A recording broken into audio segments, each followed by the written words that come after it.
Is J.D. McKissick's run done in Washington? Which breakout AFC South receiver is poised to finish the season strong for fantasy playoff teams? And is an NFC North tight end about to ascend back to a top-tier option in Week 12? Plus, the 14th place finisher in the 2020 FFPC main event regular season, Scott Hoyt, drops in to talk Chiefs running backs, Deontay Johnson, Week 12 start, sits, and more. We've got a great show for you. Farrell Elliott is here. I'm Eric Balkman. Stick around. Your high-stakes fantasy football hour starts now.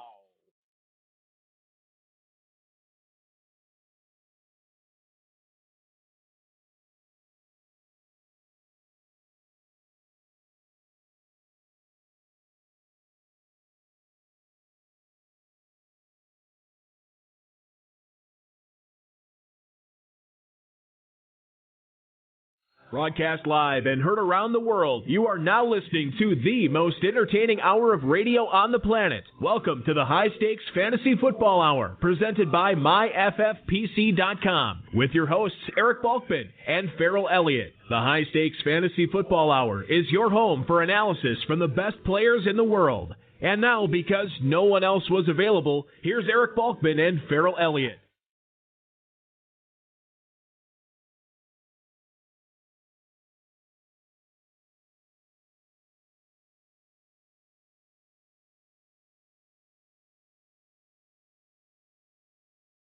Hey, thanks a lot, Rob. Happy Thanksgiving to you, buddy. Thank you so much to you and the Quiet Hollers. Remember to check out the Quiet Hollers music at quiethollers.com. Greetings and salutations, all the Balkaholics and Ferrelliacs listening on this holiday weekend. We certainly appreciate it. Welcome in to the latest episode of the High Stakes Fantasy Football Hour presented by MyFFPC.com.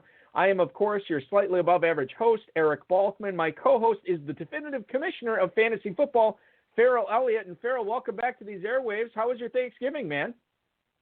Happy Thanksgiving to you too, Balky. We're one game down on our beautiful Thursday Thanksgiving football, hoping we can get it squeezed in before the next week rolls around.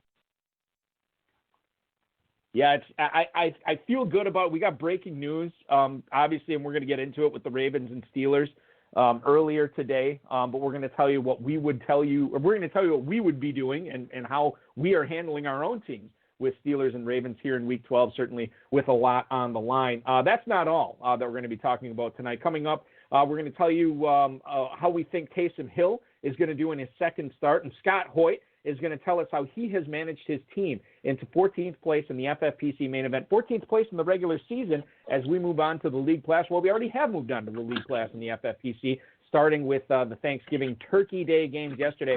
And this is not Scott's first go-around in trying to win a six-figure grand prize. He's already done it. He's going to tell us that story. He's going to tell us how he's trying to do it in 2020 as well. Shout out to the chat room right now. I want to welcome in everybody there. And if you do have any questions for me or for Farrell or for Scott, post them in there now. If you want to connect with us on Twitter, we are at HSFF Hour, at Eric Balkman, at J. Farrell Elliott. You can also post on our Facebook page, facebook.com/HSFF Hour. And if you want to give us a call, 347-426-3682. That's 347-GAME-OVA. You can also email the show at the inbox at highstakesfantasyfootball@gmail.com. Now is the time to get those questions to us. We're going to try to get to all of them, as well as the tweets and the emails in our fantasy feedback segment coming up at the last segment of the show tonight. Thanks to our audio engineer, my best friend Bryce, and our producer and mutual friend Rob.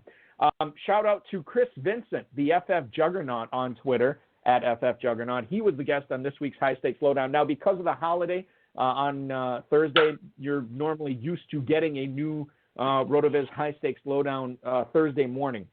That didn't happen this week because of the holiday. We do expect to get that podcast up shortly, so you'll have all day tomorrow and Sunday morning to listen to before you're setting those lineups on your Football Guys leagues, your KFFSC leagues, your FFPC leagues, as the league playoffs are in full swing. And Farrell, I got to tell you, I don't feel great about it, and I think it was Jim Cole who did it to me in one of the league playoffs that I'm in this weekend. But he's up like 106-5 on me right now, heading into Sunday. That's hard to look at, isn't it? That's really hard to look at. That's unfair. That's unbalanced. You know, we talked a few weeks ago about when you look at your games, maybe you just shouldn't look. It's I think I had Prater. I'm trying to think. I was going against in two of my KFFSC playoffs. I was going against Deshaun Watson, so that hurt. I think he had Brandon Cooks as well. But you're right. I mean, it's unbalanced. It's I'm not. Obviously I'm concerned because that's 100 points he's already got in the bank. But that team is in the playoffs for a reason. So anybody who's down in their FFPC or Football Guys playoffs, and you're down big after the Thanksgiving Day games, help is on the way. I want to thank Football Guys, Draft Sharks, Roto World, and Rob for tonight's Fantasy Flash. Let's get into it here, Farrell. According to WGR 550 in Buffalo, John Brown has been ruled out for this week's game against the Los Angeles Chargers. He did not practice at all this week, Farrell, which is concerning because they had a Week 11 bye. and this is a guy who has never been a pinnacle of health. He's had knee issues. He's had ankle issues. This is his third straight game that he's going to miss. You're going to start Stephon Diggs, who was the leading receiving yardage player in the league before the bye week. I don't know if he still is. I don't believe he is, but he's got to be one or two. So obviously you're going to start him. But my question to you is Gabriel Davis, the rookie, 69 yards on 11 targets in the two games John Brown missed earlier this season. Does he make for an interesting flex play against the Chargers, or is that getting too cute in the league playoffs? No, I think he's more than interesting. With the preseason, I think Gabriel Davis would have been on the field more and splitting more time with John Brown. John Brown's been a good player for a long time. He's 30 years old. He's 5'11". Davis is 3 inches taller. Davis is probably 35 pounds heavier, and he's a very, very strong player. At the Combine, he was one of those receivers that went into the mid-double digits in pressing the 225. So I'm surprised Davis hasn't supplanted playing time from old Smoke Brown anyway. 30 years old is John Brown, and he's with his third team. And now he's missing games. He's always played through these injuries, Balky, but that body won't let him do so now. I hope John Brown hangs around a little bit longer. I've often thought that his play speed is faster than his time speed, and I like guys like that. I think they're fun to watch. But he's on the downside of his career. Now, for this weekend, Gabriel Davis will have to fill a nice role in a game that will feature Buffalo will have to feature ways to move the ball against this team. No one is having much trouble keeping up with the Chargers. Gabriel Davis would be that kind of guy that you get in your roster. Central Florida Knight, not even 22 years old. He's going to be around for a long time, a fourth-round pick this year. He'll hit the draft boards in the mid-double digits next year, and people will still be getting a bargain there. Yeah, and he's going to have Diggs playing opposite, so obviously not all the attention will be focused on him in 2021. And he's got a pretty good quarterback in Josh Allen, too. So the arrow is definitely pointing up for the Bills' passing game as well as Gabriel Davis for sure. Let's talk about an arrow pointing down. It's for J.D. Mckissick. Only 2 targets in the Thanksgiving Day game against Dallas. He caught both of them for 21 yards. He only had 1 carry, and obviously Antonio Gibson blew up with the 3 touchdowns. 27 touches, 7 targets for Gibson yesterday. So it looks like he's stepping into a role of more of a 3-down guy, taking away the McKissick touches. Farrell, obviously you don't want to cut J.D. McKissick in yet, or maybe you do, but certainly he's not a guy you can start with any kind of confidence now going forward, even though it felt really good to play him these last few weeks. No, now, Balky, that's an uninitiated view there. I'm a little bit surprised with you in coming with that. We should, everybody should have seen Antonio Gibson's big day coming. Dallas Cowboys, 32nd rushing defense, worst in the league. So you expect them to be able to move the ball, create down and distance opportunities that kept McKissick's utility off the field. And when he was on the field, he was there for the check down pass. But guess what? Dallas's passing defense for yardage is rated 11th. That's a fake number, Balky. The reason it's so high is because people were always running all over him, just like Gibson did. Downfield passing game was able to open up for Alex Smith this week. He and McLaurin did very well. Logan Thomas, one of your favorites, got involved with the game. McKissick as the check down pass, he did not, that option wasn't there. And he was on the field a great deal. And he was there open waiting for the pass, but you don't check down when you have someone open down the field. That's what Alex Smith does. Now, in future weeks, if the schedule works its way out right, next up for Washington is Pittsburgh. They have the 7th rushing defense. It's going to be a different game.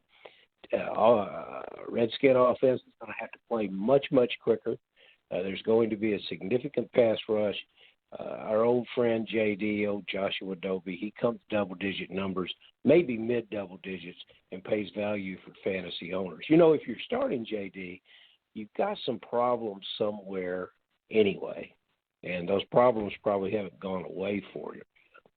So chances are you're going to be dependent on him as your last flex player or as what is really a number 3 flex running back, being your number 2 running back because you've got injury and bye week concerns.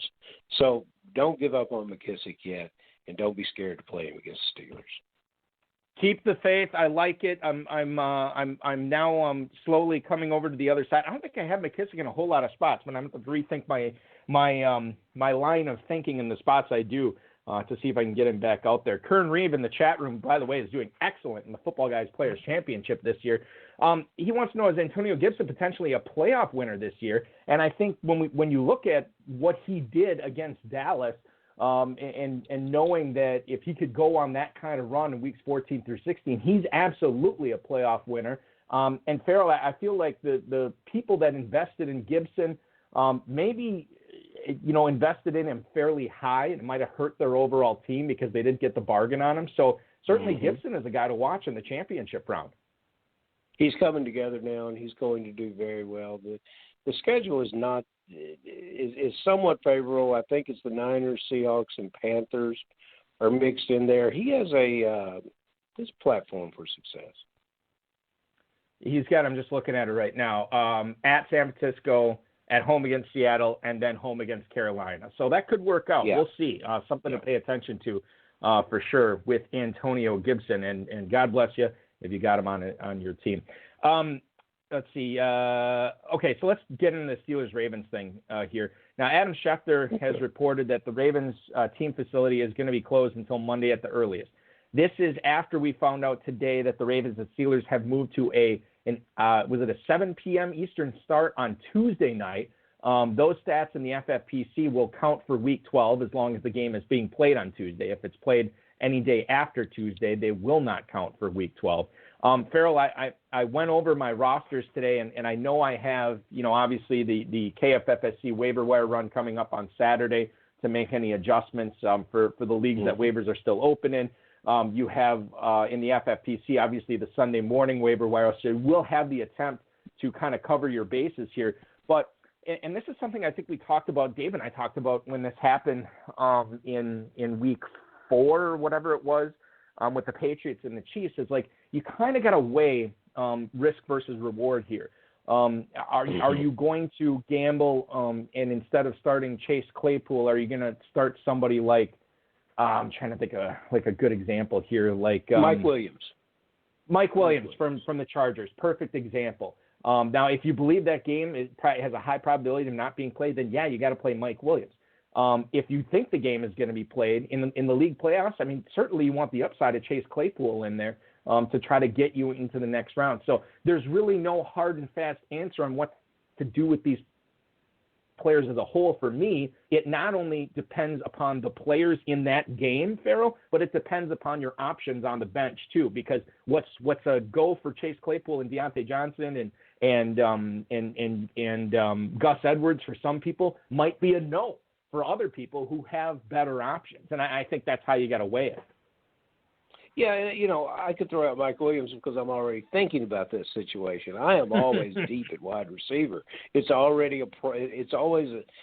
have a wealth of wide receiver. I don't have a wealth of running back. If I had James Conner, then that's going to be a big, big problem for me. I have Mark Andrews in the FFPC. Everyone knows that that's a player that you can't replace in your lineup. You can only just try to grab a few points where you can get them. And in that matchup, I'm already behind. So for Baltimore, you must realize that Lamar Jackson is not going to be the quarterback, even if they play it on Tuesday. Is that right, Balky? Am I right about that? Or could he clear by Tuesday? Yeah, Lamar Jackson, I don't believe can, No. but I believe Dobbins and Ingram could. The way the research I've done, so you could see the running backs out there. I don't believe you can see Lamar Jackson out there. I just don't think there's enough time on that. We are running out of time. We're going to get to Scott Hoyt, the 14th place player in the FFPC main event shortly. The last thing I want to bring up here is I want to shift it over to Seattle.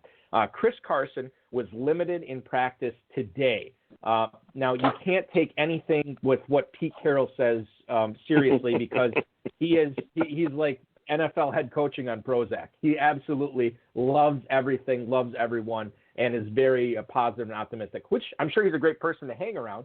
I would love to hang around that type of person. I don't want to take my fantasy analysis from that type of person.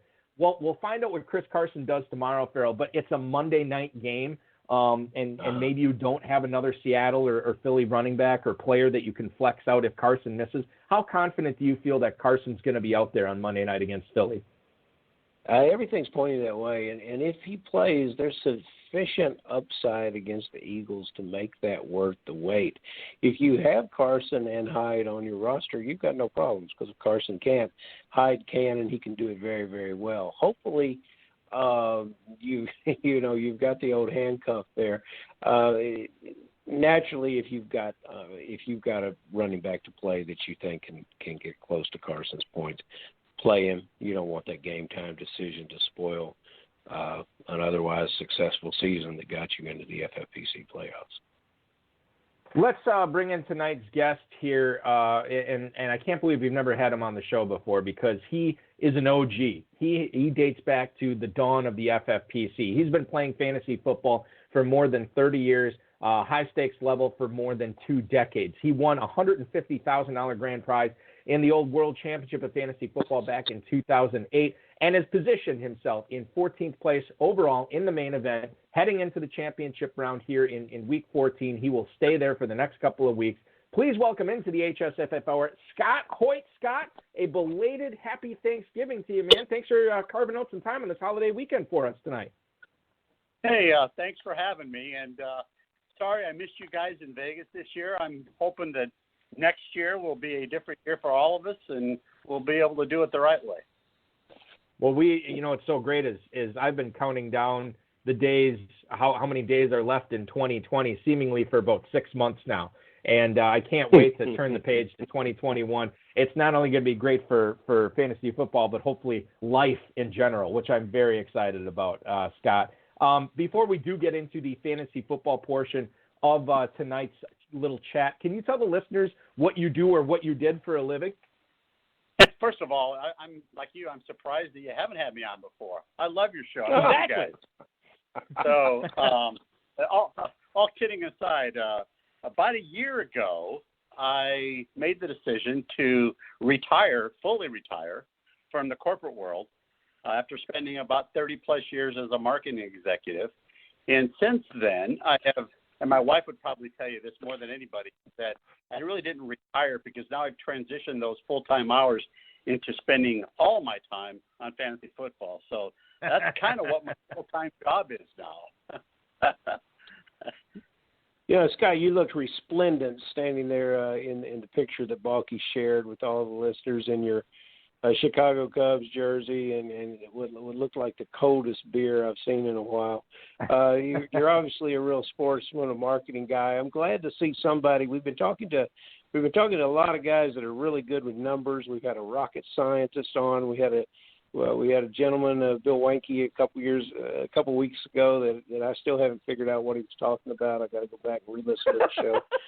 But it's a situation with you that I've always thought about. You have some guys that they reach the summit and they're very, very successful in this hobby. And in 2008, that happens for you. You win a big national championship. Take us back a little bit with what that did for you, what that makes you feel about your place as a competitor, and did it, how did you relate to the high stakes fantasy football differently after you became that champion? Yeah, that's a great segue here because it's funny. Even though that was almost 12 years ago, I can remember vividly that year.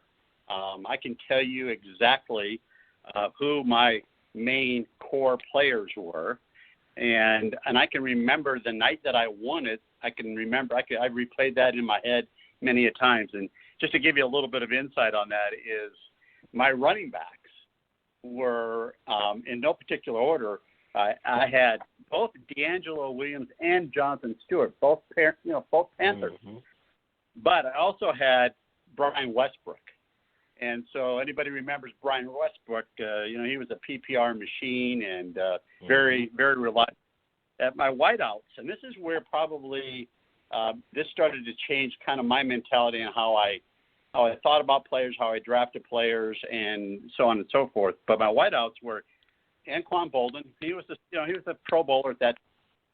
But the two guys that really helped me win the championship more than anybody were two rookies, Eddie Royal and Sean Jackson.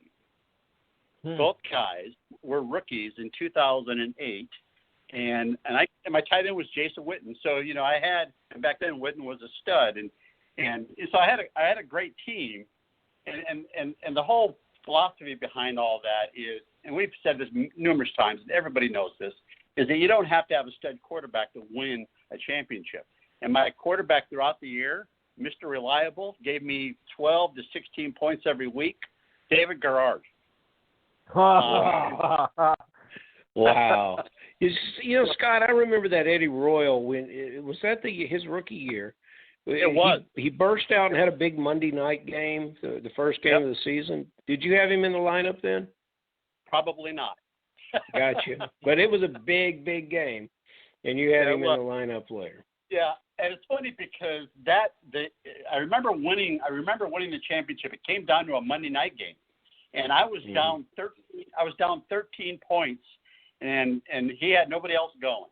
My top guy had nobody else going, and I had Deshaun Jackson and Brian Westbrook going on the Monday night, and I try to remember it might have been against the Washington football team or the Redskins or whatever you want to call it. I can't remember if it was or not.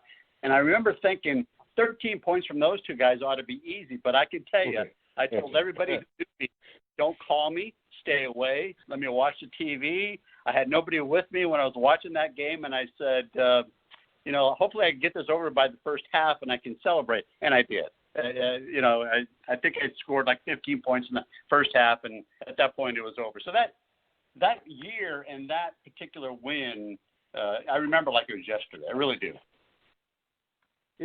Farrell, I could tell you why you remember that Eddie Royal Monday night game, because it was obviously Royal's debut. 9 catches for 146 yards and a touchdown. That was the most receiving yardage for any receiver in that first week of the 2008 NFL season. And who did he do it against? Farrell's beloved Raiders. And that's probably why it sticks in your mind, that Royal debut. And it really was a Royal debut. Scott, let's fast forward to this year. And talk about this 14th place main event team that you have. You recently added Michael Pittman onto this squad, and I kind of want to get to know what you are expecting of him the rest of the way. Like you, I added him in a few leagues, and I feel like he's their number one option in Indy right now. I have no qualms, flexing him out as my third wide receiver or fourth receiver in the leagues I own him in. And as we flash forward even further to 2021, where do you think he gets drafted in main events next year, assuming he's fully healthy during drafting season? Yeah, let's take this year's. And actually, I picked him up on waivers. Pittman was dropped by somebody, and I don't recall. Probably I want to say week 3 or week 4 because of his injury. And it might have been later than that. I don't really recall. But I'm a big Pac-12 guy, so I knew Pittman from USC days, and always felt like that he could transfer those skills into the pro, given his size. I just liked him a lot, and I kind of watched him and knew him a little bit in the Pac-12. And when he got hurt, I thought, okay, if somebody does drop him, and I know what his schedule looks like the second half of the season, so we got to go pick him up, and I did. And I'm guessing that I picked him up probably 2 or 3 weeks before he was coming off of IR, and I did it strictly as a, high risk, medium reward. if indeed he gets back to playing the way I thought he was capable of playing. And sure enough, the last 3 weeks, as we've all seen, he has performed extremely well. I have an issue this week as I'm trying to figure out whether I flex him out, and I also got Christian Kirk. My other 2 receivers are Keenan Allen and Stephon Diggs, so it's kind of hard. When you have a team with a wealth of talent like that, and it's a good team, and you look at the depth, is there a player that you really want to put in a lineup every week? You see potential. You just never can get him in. Bye weeks don't line up right. I gave Balky an example earlier tonight while we were speaking, Mike Williams. I haven't had Mike Williams on the field all year, despite the fact that he's had a couple of very successful games. He's hit or miss. I can't necessarily figure out when to play him. Is there somebody like that sort of drives you a little bit crazy because you can't get him out on the field? Yeah, Christian Kirk is probably my guy. If you take Keenan Allen and Diggs as my receiver 1 and 2, I also had Brandon Cooks, and hard to take Cooks out of that lineup given what was going on, in Houston with Watson and Kirk. There were times that I played him, and sometimes I didn't. The times that I didn't was some of the times he went off, but he's been wildly inconsistent, as we know, and a lot of it is predicated for me when I play Kirk is the matchups that Hopkins is going to get on the other side of the ball. And so, for example, like this weekend is a great example of, so Gilmore's going to sit on Hopkins, but New England's got 2 great corners there, so I'm not expecting a huge output from Kirk. And you got Murray's injury, which you don't know if that's going to impact his ability to throw the long ball, which is where Kirk excels. So, yeah, Kirk is kind of my guy, and that's why I'm struggling with the whole Kirk and Pittman discussion that we just had. Right now I'm flexing out Pittman and leaving Kirk on my bench. It does drive me a bit crazy.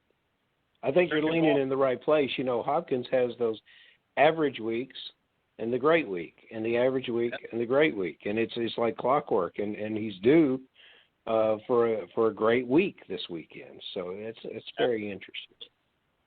Yeah. One of the other things to keep in mind is I know Kyler Murray's shoulder isn't at full strength, and I don't know if that plays into it when you consider the alternative is Phillip Rivers' shoulder has never seemed to be at full strength, and he's not a young man anymore. So I don't. What's the difference if Kyler Murray is young and still able to launch the ball down the field to Kirk? Phillip Rivers is still shot putting it out for Pittman. I don't know. Maybe that makes a difference. Maybe it doesn't. We're talking with Scott Hoyt, the 14th place team in the FFPC main event regular season, former champion of the Wyckoff all the way back in 2008, looking for that second six-figure grand prize. I want to go to the chat room with this next question, Scott. Hudson Reeve wants to know, is either Tyler Boyd or T. Higgins startable in the playoffs, given that Joe Burrow is gone and Brandon Allen is in? Do you like either of those guys going forward as long as Allen's the quarterback these next 2 weeks? Yeah, I think if I was to look at the two, which one I would lean towards is I'd probably lean towards Boyd because of where he plays and the role that he's played in the past. Higgins bothers me a little bit, concerns me a little bit. Now, keep in mind that Allen, debuted a little bit last year, and he was serviceable, and so it didn't really necessarily kill him. But that offense in Cincinnati without Mixon's a different offense, obviously without Burrow, makes it very challenging to play either one of those guys. But if I had to put one or the other in there, I'd probably be more reliable on Boyd than I would Higgins. In fact, Higgins is one of my bust players for this week. I don't like him at all. Giants defense is playing so much better. New quarterback. I don't like Higgins at all this week. Yeah, it's you are the wide receiver whisperer there. That's very. It's very. I'm going to ask you about another one then, because I noticed that he's on a number of your rosters, and I was very familiar with this player when he's coming out of college, and so naturally were the Pittsburgh Steelers, who enjoys their geographical relationship with the Mid-American Conference when they added Toledo Rocket Deontay Johnson. Now, I looked at this guy, 5'9" wide receiver.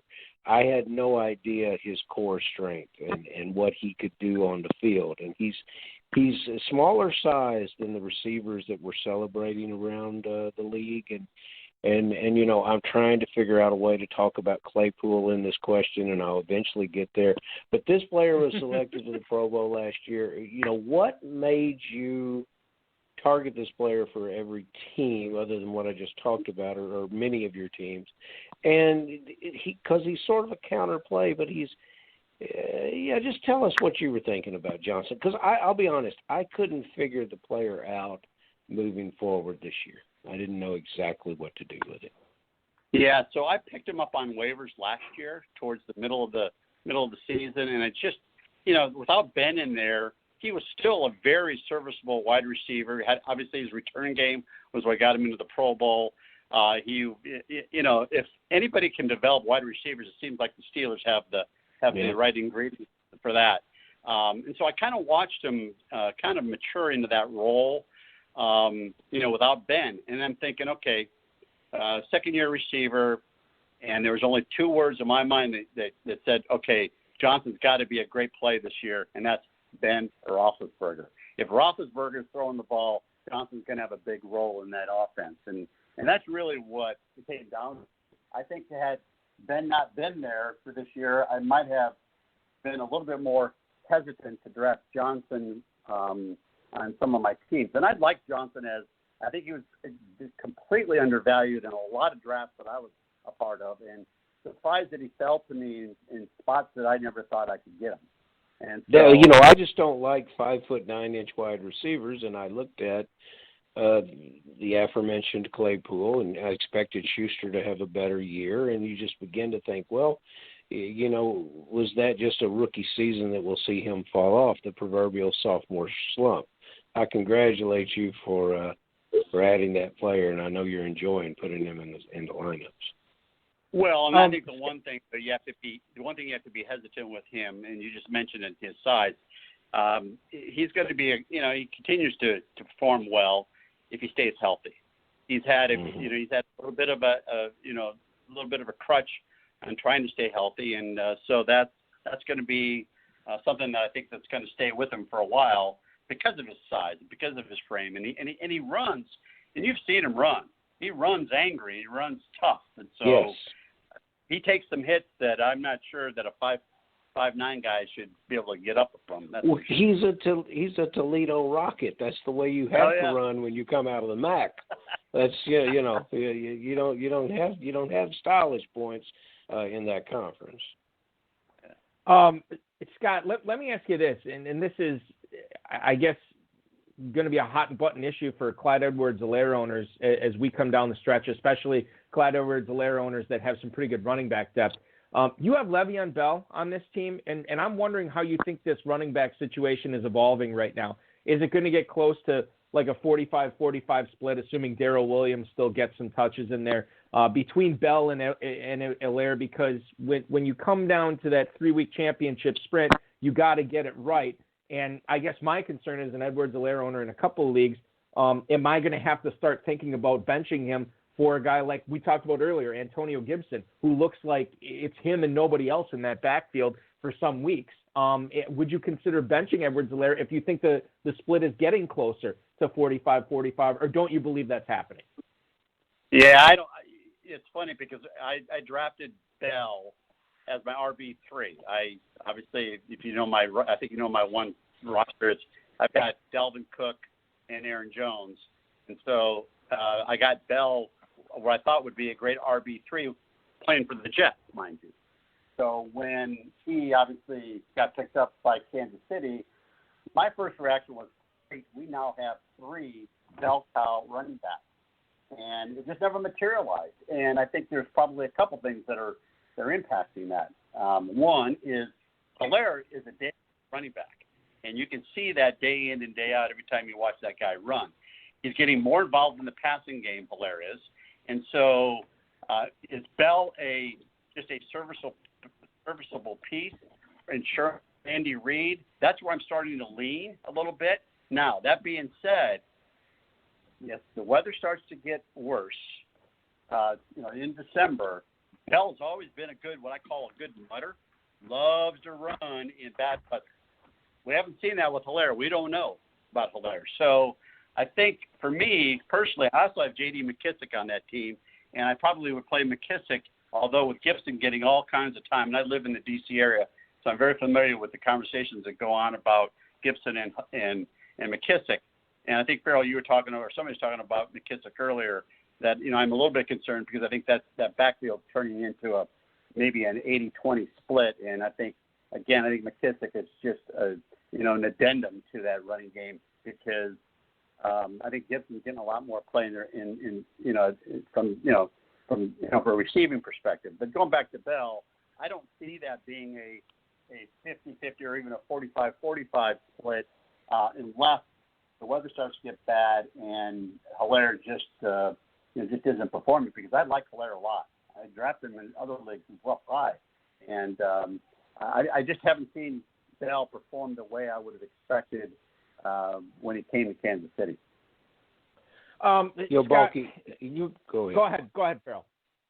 Well, I know you have a question that sort of ties into mine. I'm just thinking that you've given such good advice here tonight, Scott, and there's so much advice about how to draft a team. It's everywhere. So much different than the way it was when we started playing in this business, when the FFPC started, when back in 2008 when you were a champion. But the advice seems to dry up. You get plenty of start 'em and set 'em advice, but it does not come from our area of the world. I love those midweek or mid-season advice that you get from the analysts that tell you, pick up a certain player that's available on free agency. And of course, we drafted him in the 12th round, so that player's not there. So what I'm asking as we enter into week 12 here, what are some of the things you've learned, and what is some of the advice that you can continue to give us? I thought your Kirk versus Hopkins and who's defending one versus the other, I thought that was very, very good advice.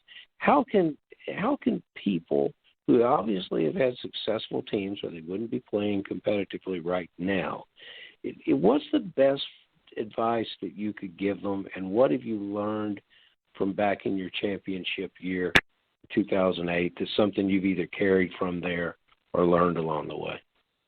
Yeah, it's a great question, and I think there's probably three things that I've learned that I have used now for years and years, and sometimes I don't always follow my own advice, but I think for the most part I do. And number one, especially when you start getting into championship weeks, number one, play your studs.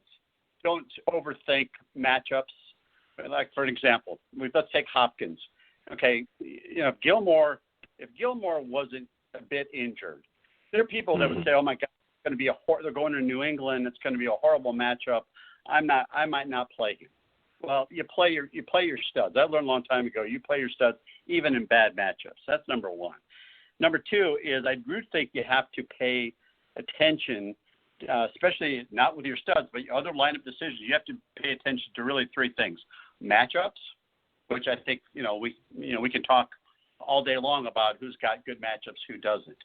But pay attention to the matchups. Also, pay attention to game flow. That for a fact that Indy loves to run the ball.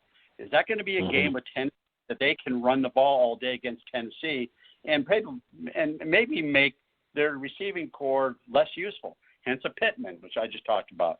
Does Pittman only get 3 for 35 and Taylor and Hines go off running the ball all over Tennessee? Or does Tennessee control the clock because Indy's got 3 or 4 guys in the front line now and their defense injured and not going to play, and Henry goes for 180 and Rivers maybe has the ball 30% of the game. So pay attention to your matchups and game flow. And then I think the other thing that people tend to forget about, especially as we start coming into December, is I do look at weather.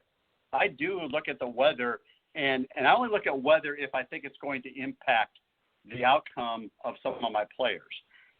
Quarterbacks specifically, and probably wide receivers. And I look at the two things that I look at weather-wise are wind, and we've seen that already play out in Cleveland twice now. Wind and either heavy rain or heavy snow. And you can see that in Foxborough. You can see that in Denver. You can see it in Philly. You can see it in Cleveland.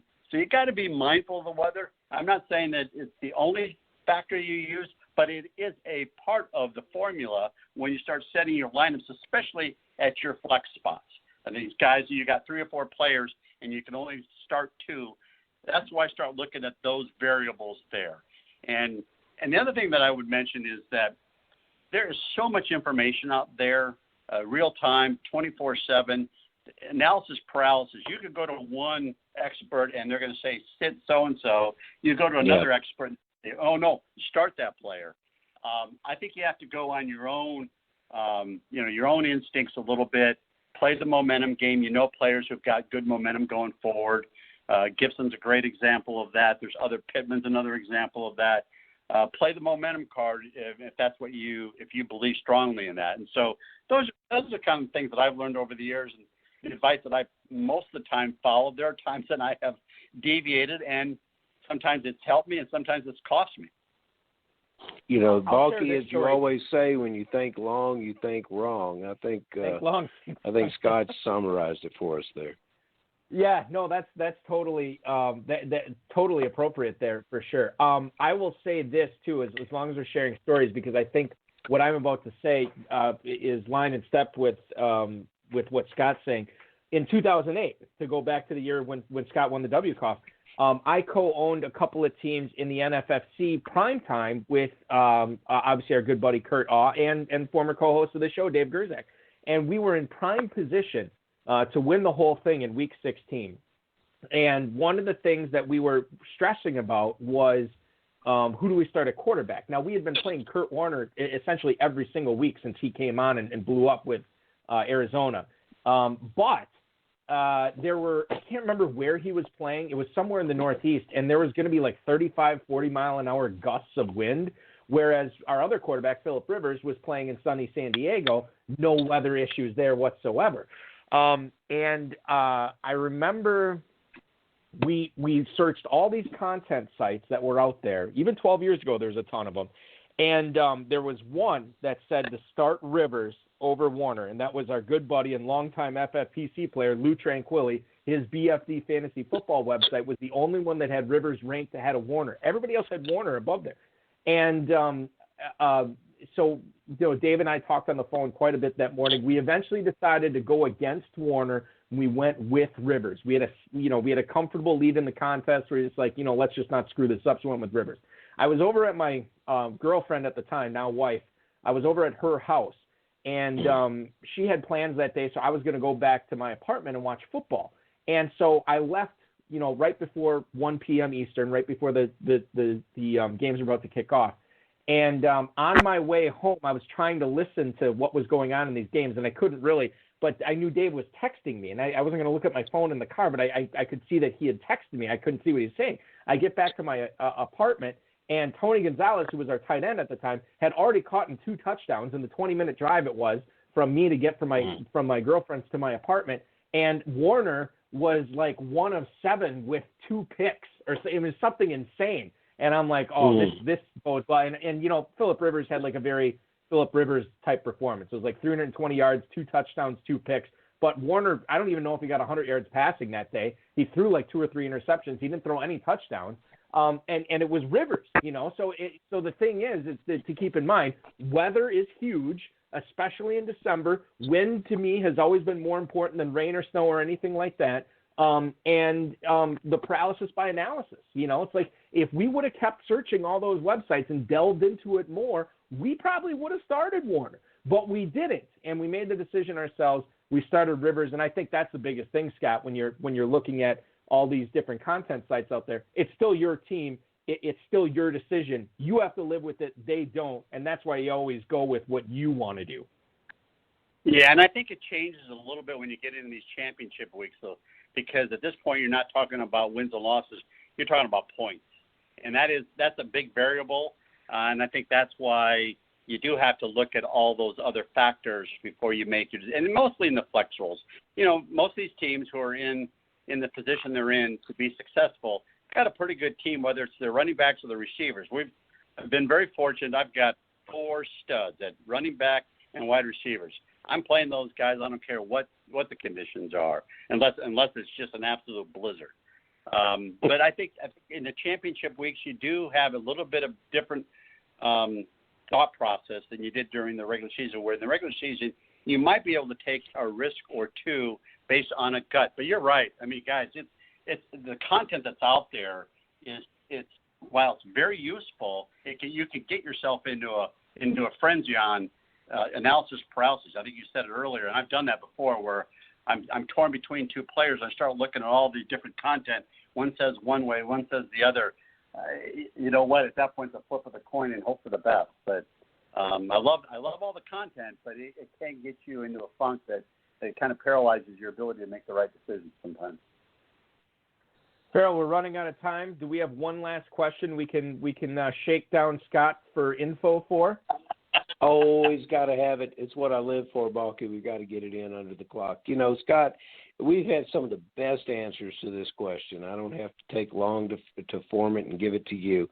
We need a bust and we need a sleeper. You say start all your studs, and I think you're right, but can you find someone who would approach a stud that would give you pause and maybe make you go against your own advice, and then give us a sleeper? And I hope it's one of the guys I have buried on my roster, because I sure could use a sleeper this weekend. Bust and sleeper, week 12, Scott, go. All right. The bust for me is Allen Robinson. All you got to do is go look at the stats with Trubisky in there. He's averaged a little around 9 points with Trubisky, 16 with Foles. Don't like that matchup. Don't like the quarterback. There's my bust for the week. I think a close second, by the way, would be, I hate to do this, but a close second would be Josh Jacobs. Atlanta's run defense is for real. I don't think it's going to be a good Jacobs game.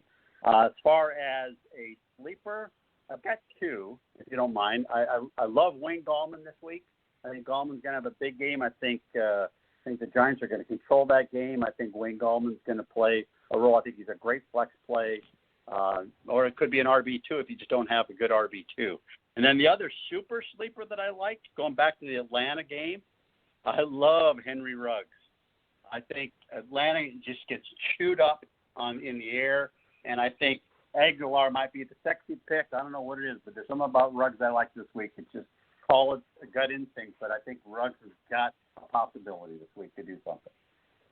Well, call it a gut instinct, but I think Scott Hoyt he brought the real tonight. He brought the best that we could have expected, and it was awesome to have you on, my friend. He was $150,000 richer in 2008. He's looking to be $500,000 richer in 2020 with his 14th place team overall in the FFPC main event, headed into the league playoffs. Scott, good luck this weekend. Good luck the following weekend. And obviously in the sprint, beginning in week 14, you never know what can happen. I hope the ball bounces your way then. Thank you for your support of the FFPC over the last decade plus. We certainly appreciate that. And Farrell, I look forward to hanging out with you and tipping a few back in Las Vegas in 2021, dude. Yeah, guys. I can't wait for 2021 in Vegas. Can't wait to see you guys again. Balky, Farrell, thanks a lot, and we'll talk soon. You got it, Scott. Appreciate it, man. We'll talk to you again real soon. That was Scott Hoyt, ladies and gentlemen. He of the 14th place team in the FFPC main event heading into the league playoffs this weekend, and obviously he'll stay there until week 14 and that championship sprint begins. By the way, as long as we're on the subject of sleepers, and this is not a tease because I can't tease it because the episode is not out yet, but Chris Vincent on the RotoViz High Stakes Lowdown, he talked about, because I always ask him that same question you always ask, Farrell, and he said he gave me an interesting rookie receiver this week that he really likes, and it was a guy that I'm going to end up playing in a couple of leagues based on Chris's analysis of it. So when that RotoViz podcast drops, probably within the next few hours or early Saturday morning, make sure you give it a listen, and I think hopefully you'll be sold as I was on this rookie receiver. I'm not going to tell you who it is. You'll have to listen to it. But it is a good one, and hopefully he brings me good luck and good favor in Week 12 as I try to get past Jim Cole and all the others that I'm facing in the Kentucky semifinals this week. Let's go to the emails, Farrell, here, and try to answer as many of these as we can before our time runs out on this holiday weekend. First one is from Mike in Florala, Alabama. I think I'm pronouncing that right. Happy Thanksgiving, guys. If Chark and Conley don't play this week, should I skip Jacksonville receivers with Mike Glennon in there?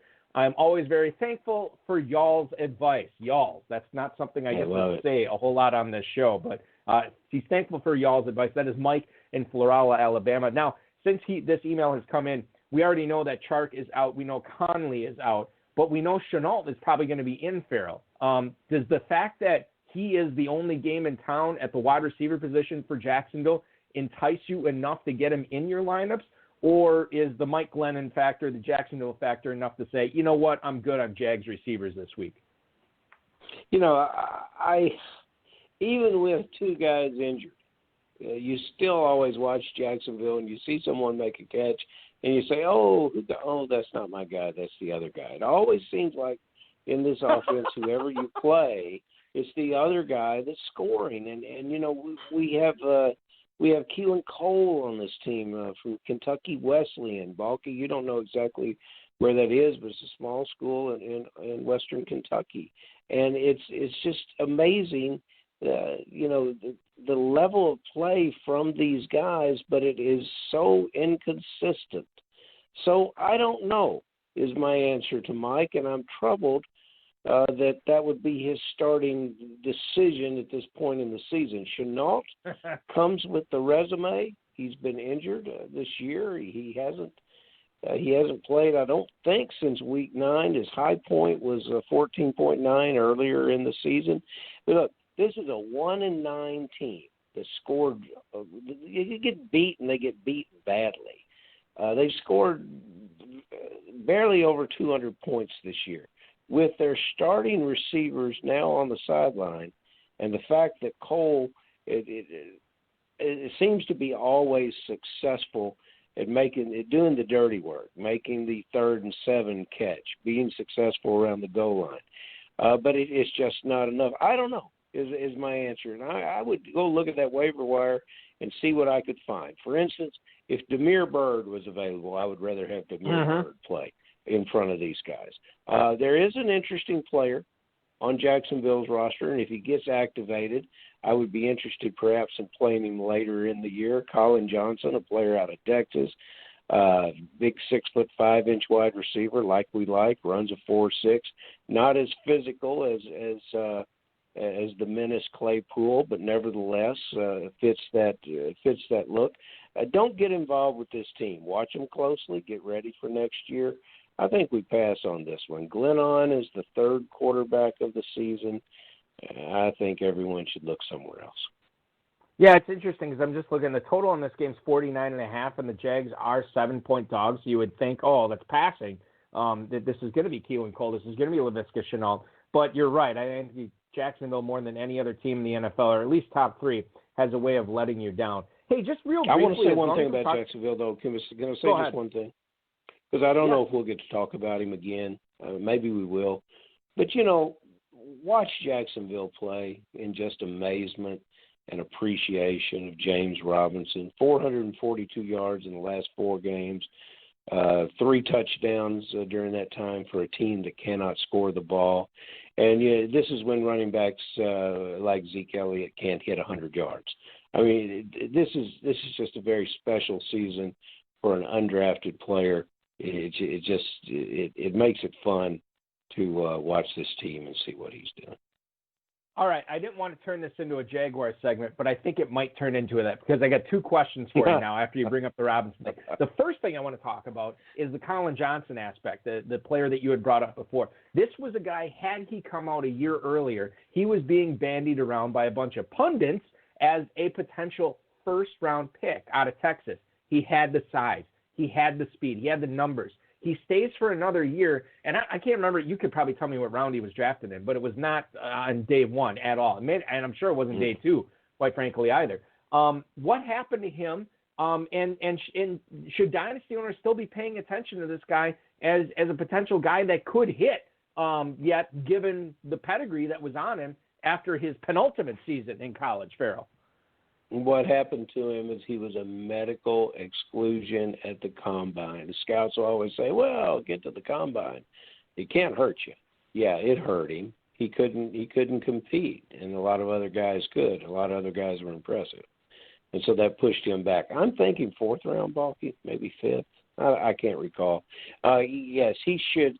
he was value, and a team like Jacksonville, who already had some receivers and spent capital at receivers. I don't know. You had to pull the trigger on a player with those measurables. The knock on him is he's not as tough as his size would indicate. What does toughness mean in a wide receiver? You push off the line, you push away from a linebacker. Some of these guys that are interfering with you, they don't call it all the time, Balky. So you got to separate yourself from the guy. He's got to get a little tougher. He ran past everybody when he was at Texas, and you're no longer playing Oklahoma State. So you gotta play the pro game on the pro field. It'll catch up to him. He'll get it. Yeah, if he's on your dynasty roster, you made a smart decision. You're just going to have to be patient. He was indeed a fifth-round pick this past year for the Jacksonville Jaguars. The other Jags question I wanted to ask you, I picked up James Robinson in several of my dynasty leagues early, and obviously been reaping the benefits of it. I love it. It's great. That's because you're damn genius. Well, I'm definitely not a damn genius. I don't even think I'm a genius. I know I'm not a damn genius. I'm not at that level yet. Yes, I never will be. I'll put you there. Well, you're there. Thank you, sir. I appreciate that. But James Johnson, I've turned down a lot of deals for him. To me, after seeing what he did for a losing team with not a great line in front of him, with a lot of question marks at quarterback, if I was the GM of the Jaguars, I'd be like, look, we're pretty good with our starting running back here. Let's try to patch these holes on the other parts of the team first. And I'd feel really good about James Robinson going forward from a dynasty perspective. But it is the Jaguars, and they don't always make sound decisions when it comes to free agency and the draft. James Robinson in 2021, you think he's their guy, or do you think, knowing who you know in the NFL, do you think that they go elsewhere and add another complimentary guy, a guy who could make that backfield a split next year? He's the guy. They may make it. They may bring in more backfield talent because he can't continue to carry the rock like he has, because they're going to ask him for more next year. The thing about those offensive linemen, the thing about filling those gaps, it's not easy. It's so easier to see a skill position player, what he brings to the game, than it is to see what an offensive lineman brings to the game. And then you bring in veteran players who don't really gel with what the offensive line coach wants to do. It is the hardest thing to do in football. That's when somebody gets it right, like what the Rams have done. When someone gets it right, it's to be applauded, and you work like hell to keep it together. And that's Jacksonville's a long way from that. And James Robinson, we talk about all these wide receivers being drafted. Every one of them we talked about being drafted. Nobody drafted James Robinson. And I imagine there was a lot of free agents, or a lot of teams that passed on him as a free agent. I can't imagine Jacksonville would have been his first choice. But no, it's a great story to watch. Yeah, it's certainly fun. No question for James Robinson and for anybody who was lucky enough to get him in fantasy this year. I'm going to do my best to sneak in two more questions here tonight. I don't know if we'll get to both of them, but I think they're important ones to answer. Jim in Bryan, Texas writes, I know he was big last week, but do you see Taysom Hill getting it done again against the Broncos? Or should I start Matt Ryan instead? Appreciate you. That is Jim in Bryan, Texas. So, Farrell, we saw what Taysom Hill did last week against the Falcons. Obviously, fantasy owners were really happy. He goes on the road as a 6-point favorite against Denver this week with a total of 43. Seems kind of low. I mean, this has got to be one of the lowest totals for a Saints game in some time. But Taysom Hill, is he a top 10, top 8 quarterback for you this week, or is that pushing it? Well, yes, and I'll tell you why. And as we go back to last week's show, Diana, the broadcaster from ESPN, she was right. Diana Rossini, she had the scoop. No, Jameis Winston. She had the scoop. She had it perfect. We didn't think necessarily that she had it right, but she did. Now, what did we see from Taysom Hill? We saw a guy that looked downfield. You can always follow the eyes of a quarterback. He looked downfield to make all the passes. And we talked about him last week about some of the reasons he was starting. We never got to what we would do to try to stop him. And I was torn. I said, well, maybe you blitz him and get him nervous, get him off his spot. But no, that really doesn't work because, then that means you're one-on-one defending and he can find the open guy. So maybe you make him go through the progressions. Maybe you rush 3 and you make him pick a receiver. Well, Atlanta tried to do both, neither effectively. And he had a great opportunity to play against Atlanta. Scott earlier talked about their run defense. I don't think they're that stout, but they're not good in the secondary at all. And Hill, it was Rodgers-esque, what he did rolling out and finding his downfield receivers. When they did blitz him, Balky, he hit the tight ends twice. He hit Troutman, I think, for a touchdown, Troutwine for the touchdown, and he hit Cook down around the goal line. Quick release, good touch on the ball. I think he only gets better. Now, he's got a challenge this week, though. He goes on the road to compete against a team that doesn't do everything right, but they are a defensive-oriented football team. I think he's got the skills, but this past week he helped beat them with his feet. He was 10 for 51, and I think it was 2 touchdowns that he ran for. So he excelled both passing and running. I think he's going to excel again, but we're going to see him do it more with his feet out of necessity, because I think they're going to rush him much, much more than the Falcons did. And, he's got such great tools around him, but he involved everyone in the passing game. He hit everyone. I think he had seven receivers catch the ball. I don't know what you think. I tell you what I did. I turned away from red zone for the first time in a long time, and every time that New Orleans had the ball, I wanted to watch every play. What's funny about that game is I think I was over at my folks' house and couldn't watch Red Zone because they don't have Red Zone over there. And by the way, if anybody, what are you getting your folks for Christmas? Well, exactly. Well, it's already been decided. What I'm saying there, Bulky? Yeah. Christmas no, I'm all over it. Okay. I'm all over it. All right. Father's Day next year, would be good. Exactly. Well, he'll have it. He'll have it one of those days, as long as it's there before September. Right. Maybe I'll get it to him for Flag Day. That'll be his Flag Day. Flag Day is a good day. June 14th. Good day. That's right. Good day. Yeah. But what's interesting about that, by the way, Taysom Hill, 18 of 23 for 233 yards, 10 rushes for 51 yards, and obviously those 2 touchdowns. 78.3% completion percentage. And I guess the thing that stood out to me, Farrell, because I was watching mostly that game, because that was the national game that we got here in Wisconsin to see the Saints and Falcons. And to me, what stood out was number one, as a Michael Thomas owner in a few leagues, I was thrilled to see him pump the ball to him as much as he did. He made the throws that he needed to. I felt he started off a little bit shaky, but once he settled in, I mean, then it just seemed like he was getting chunk yardage, via the pass. He got in the rhythm. He got in the rhythm quickly. Your heart's beating, the adrenaline's flowing. You're going to throw the ball. You're going to be a little erratic until you complete one to settle down. But it helped when he ran and somebody hit him. That kind of got him in the rhythm. He got there and he stayed there for the whole game, and he did make the progressions. He's got a tougher situation. I looked at the schedule. He's got after Denver, it's Miami, Las Vegas, and Atlanta. He's going to do very, very well with that. I would expect. We don't expect Drew Brees back. That's my understanding. So he's going to do well with that. And so the other side of the question was, do we start him over Matt Ryan? Well, I'm involved in a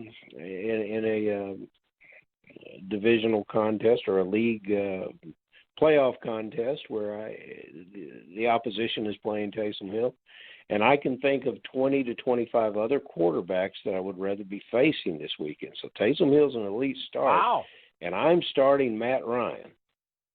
I'm starting Matt Ryan against him, and I'm a little nervous about it, especially after Matt's stellar 9-point performance last week. So Matt Ryan is so dependent on Julio Jones. I'm trying to think of a quarterback receiver that are so dependent in the league on each other, perhaps with Thielen and Cousins. but I really can't get anywhere else. If Julio Jones leaves the game, the passing attack for Atlanta, and hence what Matt Ryan is able to do for us in fantasy ball goes by the boards. Between these two guys, it's an easy start for me and Taysom Hill because I trust what he's doing. We questioned it. I questioned it a little bit last week. I'm going to give an A+ to the coach and the player. They made believers out of me, and no matter what happens in Denver, he is quickly making this team his, and I like the touch that he has on the ball. You never can see it when he comes in for these variety of these gizmo plays. I like the touch he has on the ball. I like the different ways he throws the ball at different parts of the field. There's nothing that he didn't do last week. He was the full complement of making it work, and I look forward to seeing what he does in Denver. Hey, I'll bring this up too. One of my Kentucky leagues, and they blur together, and I think this is my situation this week, was I think my two quarterbacks in this league playoffs, it might have been against the Jim Cole one where I'm down by like 100, but my two quarterbacks that I had at my disposal were Baker Mayfield and Joe Burrow. And I had $40 left, and Taysom Hill was still out there. And I'm like, how do I play this? Do I spend the last 40 on Hill? Do I go like in the 30s? Do I go, 8 or 9 and see if I can get lucky? I went the full 40, and I got him. And I looked at the waiver report, no other bids on Taysom Hill. So I could have got $100, which is unfortunate. But, it's one of those things. At least I got him, and that's the way I'm looking at it right now. I hope he brings me good luck. We'll see what happens. Thank you.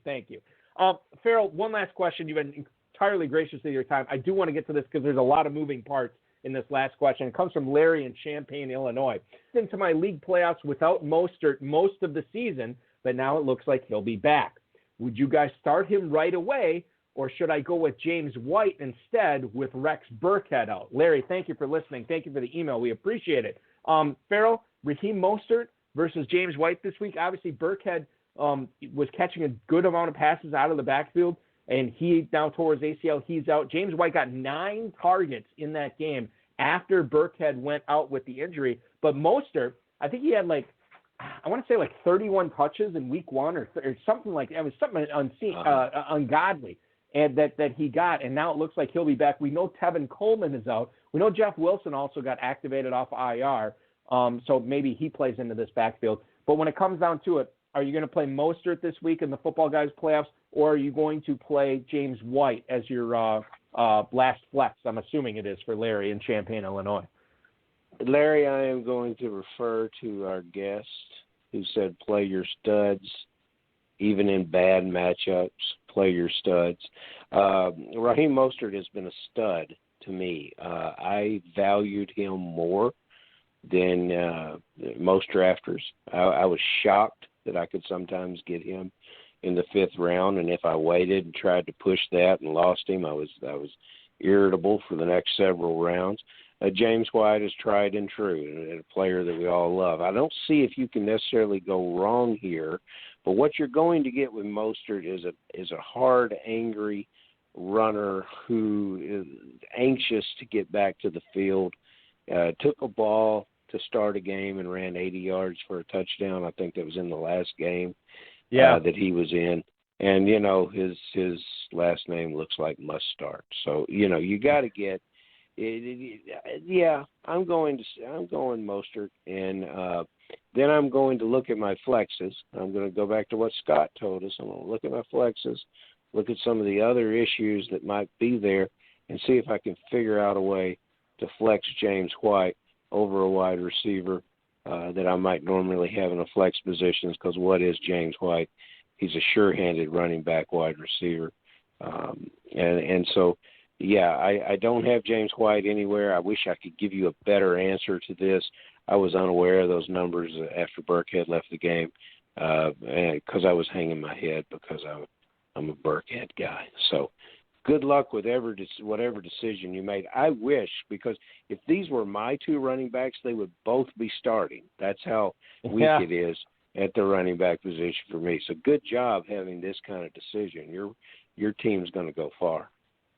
Yeah, it's close for me as well. I guess I'm going to lean to sort of what the philosophy that Scott was saying. In the league playoffs, you want to start your studs, and I'm assuming Mostert's going to be active. I'm assuming he's going to start, and I'm assuming he's going to be a big part of the game plan, a bigger part of the game plan for San Francisco than James White will be for New England, given they have Damian Harris there.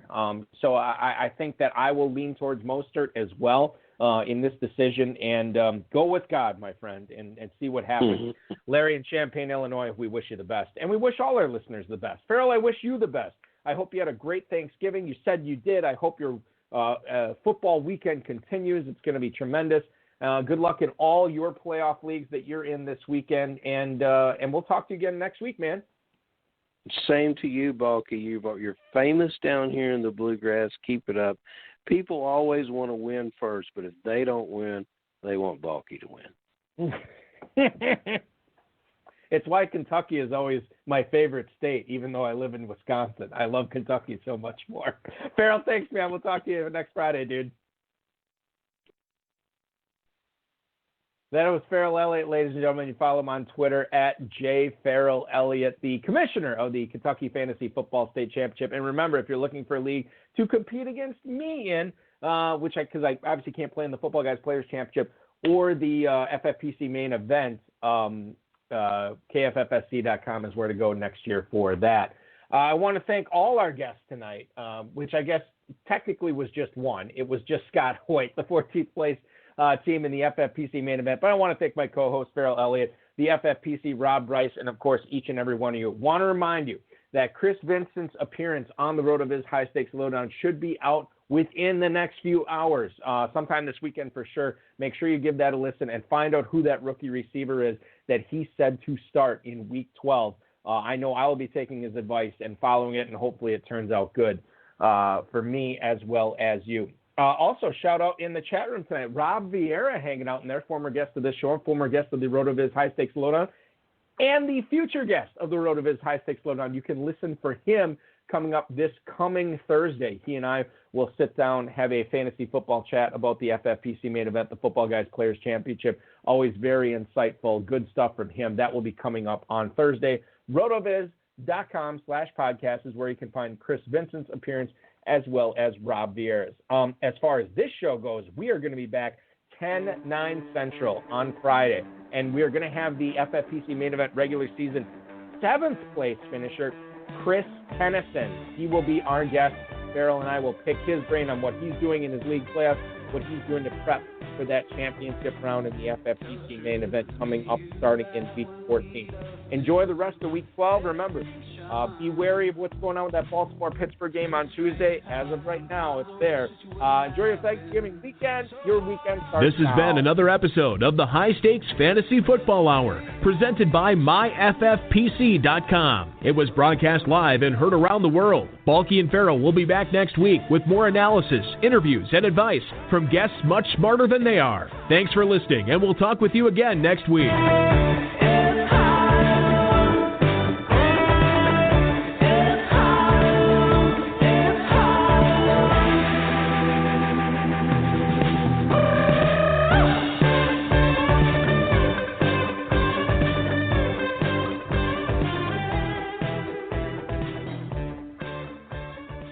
I say it each and every week, but our outro music, thanks to Frederick the Younger.